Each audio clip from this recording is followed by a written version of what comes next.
이게 사마리아인들은 그리심산에서 예배를 드리고 유대인들은 예루살렘에서 예배를 드렸다고요. 그 장소에 대한 얘기를 하잖아요. 예수님이 뭐라고 해요? 그것도 아니고 이것도 아니다. 그리심산도 아니고 예루살렘도 아니다.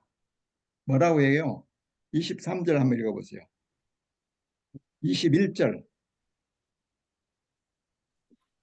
4장 21절. 예수께서 이르시되 네. 여자여 내 말을 믿으라. 이 산에서도 말고 예루살렘에서도 말고 너희가 아버지께 예배할 때가 이러니라. 이르라는 것은 아직 안 왔다는 얘기예요. 안 왔기 때문에 너희들은 지금 계속 짐승을 잡아서 그 피로 제사를 지내는데 오케이, 좋아. 그러나 진짜로 예배할 때가 옵니다. 앞으로 지금이 아니란 말이에요. 23절에요. 23절, 24절. 아버지께 참되게 예배하는 자들을 영과 진리로 예배할 때가 오나니 곧 이때라. 아버지께서는 자기에게 이렇게 예배하는 자들을 찾으시느니라. 하나님은 영이시니 예배하는 자가 영과 진리로 예배할지니라. 그렇죠.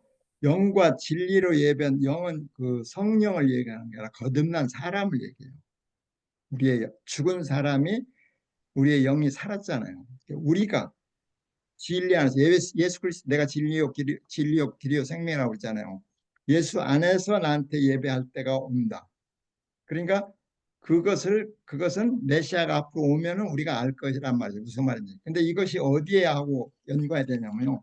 로마서 12장하고 연결이 돼요. 로마서 12장. 2장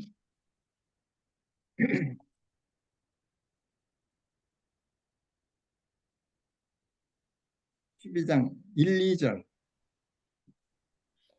그러므로 형제들아 내가 하나님의 모든 자비하심으로 너희를 권하노니 너희 몸을 하나님이 기뻐하시는 거룩한 산 제물로 드리라. 이는 너희가 드릴 영적 예배니라.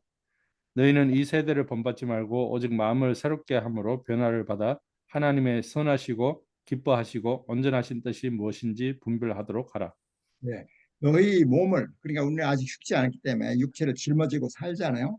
우리의 몸을 예배로 드려라. 제물로 리빙 세크리파이스라고요. 그거 뭐예요? 너희의 뭐요? 삶을 나한테 드려라. 그게 어떤 삶이에요? 2절이죠. 세대를 품앗지 말고 마음을 새롭게 함으로 변화를 받아 하나님의 선하고 기뻐하신 온전한 뜻이 무엇인지를 분별하도록 하면서 그리스도의 증인의 삶을 사는 것이 뭐예요?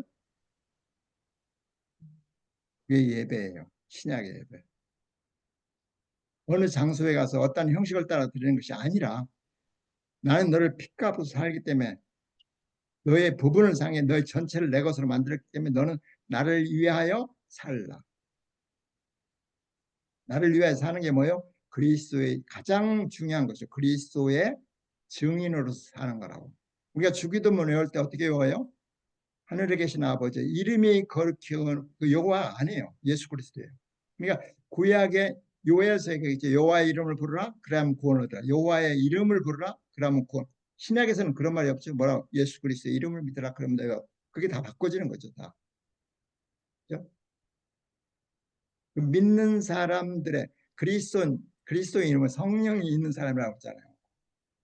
성령이 있는 삶은 오직 누구를 위해 살아요? 나를 위해 사는 게 아니라 예수 그리스도를 위해 사는 거라고요. 그렇죠? 우리가 이 땅에 먹고 사는 것은 우리 자신의 육체를 위해서 그러잖아요. 그러나 우리는 이 땅의 삶이 끝나면 언젠가는 영원한 나라에 들어가는데 우리는 이 땅에 위해서 사는 게 아니라 영원한 나라를 위해 사는 사람들이라고요. 그렇죠? 때문에 그의 목적을 가지고 살아난 거예요. 그래서 하늘에게서 이루어진 것까지 땅에서도 이루어지더란 말 무슨 뜻이죠? 하늘에서 이루어진 것 같이 땅에서도 하늘에서 이루어진 것은 뭐냐면요. 하나님께서 예수 그리스도를 보낸 일이에요. 그분이 육체로 오기로 작정하신 일, 그리고 이 땅에 내려오신 일이 뭐냐면 바로 예수 그리스도가 하신 일이 된단 말이에요. 그러면서 예수 그리스도를 살라고 그래요. 보내심을 받은 자. 근데 예수 그리스도는 성령을 받은 사람을 뭐라고 얘기해요? 사도라고 얘기해요. 그러니까 우리는 누구의 부름을 받았어요? 사도의 부르심을 받았어요. 그래서 요한복음 끝에 가면 이런 말이 나와요. 아버지가 나를 보내는 것 같이 나도 너희를 보내노라. 어디로 보내요? 세상으로. 산속이 아니에요. 한때는 사람들이 산속에 많이 가서 그 뭐야 저 그 성화를 이루려고 산속에 많이 그게 수도원이라고. 그래서 천주교에서는 그런 사람들 성인이라고 그래요. 성인. 산속으로 보낸 게 아니라 기도원으로 보내는 게 아니라 세상으로 가라. 세상은 뭐예요? 사망의 음침한 골짜기 같은 세상이에요. 거기서 뭘 보내요? 너희는 나의 증인이더라. 누구로 인하여? 성령으로 인하여. 사람은 나를 증언하지 못한다. 왜? 사람의 속에 있는 것은 죄밖에 없기 때문에. 그렇기 때문에 예수 그리스도의 복음을 증언한 것이 네가 하는 게 아니라 내가 한단 말이에요. 만약에 이 성경 공부를 듣고 믿음이 생겼어요. 마음속에 뭐 깨달음. 그것은 여기서 말하는 사람이 그것을 잘해서 하는 게 아니에요. 절대로. 설교 잘한다가 되는 게 아니라 말 잘하는 게 되는 게 아니라 성령이 깨닫게 해준단 말이에요. 그래서 성경 전체가 예수 그리스도라는 그 하나의 그 키워드 답을 우리는 가지고 있잖아요. 그렇기 때문에 이것은 그거하고 비슷하다고 그랬죠. 그 뭐야 저 뭐죠? 조각 그림 찾기. 답을 알고 우리는 조각 그림을 지금 배우는 거예요. 조각 그림이 제자로 들어가면 들어갈수록 예수 그리스도는 더 크게 된다고 나타난다고 그러죠. 그래서 우리 안에는 이미 예수 그리스도의 그 포맷이 다 돼 있어요. 돼 있는데 우리가 배우면은 뭐요? 그게 그때 그 자리에 탁탁 들어가야지 성경 말씀이. 그것은 누가의 성령이 하는 거지 사람의 말로 하는 게 아니라. 그래서 사마리아 여자가 이렇게 그러잖아요. 동네 사람들이 이런 얘기를 해요. 한번 볼까요? 4장 42절 한번 41절. 42절.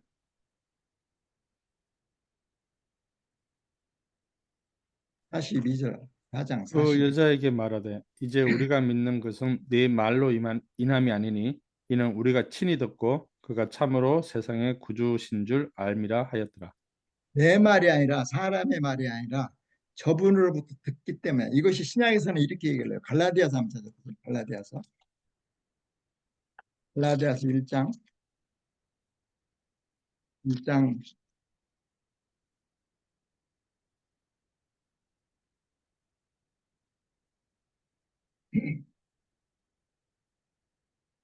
1장 12절 12절. 이는 내가 사람에게서 받은 것도 아니요 배운 것도 아니요 오직 예수 그리스도의 계시로 말미암은 것이라. 사람한테 배우지 말라고 그래요. 성경 분명히. 사람한테 배우지 말고 이 성경에 기록된 것을 통해 성령을 통해서 배우라고 얘기해요. 이 성경 66권은요. 사람으로 보면은 사람의 눈으로 사람의 입장에서 보면 구약의 이스라엘의 역사와 그죠? 예수 그리스도라는 좋은 사람이 이 땅에 태어나가지고 성인의 삶을 살았다. 예수 그리스도의 삶을 쫓아가는 사람은요. 그 사람은 사람의 눈으로 예수 그리스도를 보는 거예요. 그러니까 예수 그리스도가 하나의 롤 모델이 된 그의 삶이 그게 아니에요. 절대로. 성령의 눈으로 보면 어떻게 돼요? 성령으로 인해 보면 그는 단순한 삶의 모범이 보이는 게 아니라 이 땅에서 인간으로서 모든 고초를 우리가 똑같이 겪으신 분인데 그는 바로 우리를 죄에서 구원할 메시아라는 걸 깨달아요. 삶의 모범이 된 것을 쫓아가는 사람들은 굉장히 뭐랄까 인본주의적인 그런 눈으로 보는 거예요. 예수를 인간으로. 이게 모든 종교들은 예수를 인간으로 와요. 그죠? 인간으로 보기 때문에 예수님이 이 땅에 오셔가지고 소외받고 뭐 고아와 과부와 나그네 불쌍히 여겼다고요. 구약에서도 고아와 과부와 나그네를 불쌍히 여기라고 했어요. 근데 불쌍히 여기지 말란 말이 아니에요. 그건 그죠? 그럼 구약에서 고아와 과부와 나그네 자 고아의 특징은 뭐예요? 아버지가 없잖아요. 그죠? 부모가 없잖아요. 우리는 복음을 통해서 예수 그리스도가 하나님이 당신의 아버지인 것을 가르쳐 양자의 영을 받게 한다고요. 과부의 역할은 뭐예요? 과부의 약점은 뭐예요? 남편이 없는 거잖아요. 예수 그리스도는 당신의 남편으로 왔다. 때문에 꿋꿋하게 현재 남편이 없어서 영원한 남편이 있기 때문에 살아라. 나그네는 뭐 집이 없잖아요. 집이. 방황하는 사람이잖아요. 그럼 나그네에게 천국이라는 집을 소개시키는 그게 복음이에요. 그거. 그랬을 때 환경에서 모든 걸 초월한다고 그랬죠. 우리 예수 믿는 사람들은 환경이 변화되지 않아요. 근데 끊임없이 환경을 변화시켜 달라고 기도하는 것이 뭐냐면 미신이 있어요. 하모니즘. 우리는 환경이 변하는 게 아니라 내 자신, 인간 자체가 우리 자신이 변하다면 환경을 뭐예요? 지배하게 돼요. 오버컴, 지배하면서 사는 그것이 믿음의 사람들이에요. 내가 가난하거든 병인 어떤 상황에서도 예수 그리스도로 인하여 이겨나가는 것. 세상 사람들은 그것을 못 보죠. 이 세상 사람들 그걸 못 보니까 뭐만 봐요. 그 사람에 나타난 것으로만 자꾸 본다고. 그래서 인간의 성공, 인간의 성공. 기도를 많이 하면 기도하면은 하나님이 일하시고 기도 안 하면 하나님이 일 안 하신다는 얘기 들어본 적 있죠, 여러분들은? 그죠? 들어본 적 있습니까? 혹시 부흥사들이 그런 얘기 많이 하죠? 기도 많이 하는 사람은 그런 얘기 많이 해요. 자, 그건 굉장히 큰 모순이죠. 그럼 주종이 바꾼 거예요. 완전히 주종이 바꿔졌잖아요. 그죠? 내가 하라면 하고 안 하면 안 하고 기도가 그냥 하나님을 조종하는 거. 내 뜻대로. 그것은 기독교가 아니에요. 기독교는 뭐냐면 그분이 나한테 무엇을 원하는가를 따라가는 게 기독교지.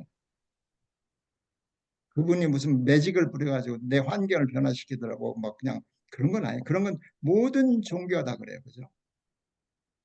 그래서 모든 종교를 타력 종교, 다른 사람에 의해, 아니, 자력, 자기 자신이 스스로 천지신명께 어떤 종교의 어떤 것을 빌어가지고 변화시켜 보겠다는, 복을 받겠다는.